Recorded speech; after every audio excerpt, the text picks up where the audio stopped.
আসসালামু আলাইকুম। হুজুর পাক সাল্লাল্লাহু আলাইহি ওয়াসাল্লামের খুব গুরুত্বপূর্ণ হাদিসগুলো আমরা জেনে নেই।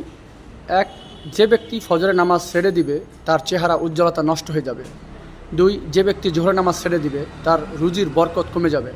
তিন, যে ব্যক্তি আসরের নামাজ ছেড়ে দিবে তার শারীরিক শক্তি কমে যাবে। চতুর্থ, যে ব্যক্তি মাগরিবের নামাজ ছেড়ে দিবে সন্তানাদি তার কোনো উপকারে আসবে না। পঞ্চম, যে ব্যক্তি এশার নামাজ ছেড়ে দিবে তার নিদ্রায় পরিতৃপ্ত নষ্ট হয়ে যাবে, মানে ঘুমে সে যে শান্তি পাইতো সেই শান্তি সে পাবে না।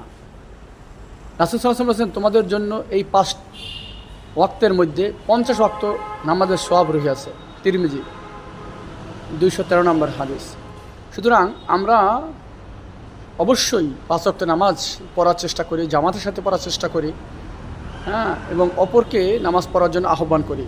আমরা তো আবার জেনে দিই যদি 5 ওয়াক্ত নামাজ ছেড়ে দিলে কী কষ্ট হয়।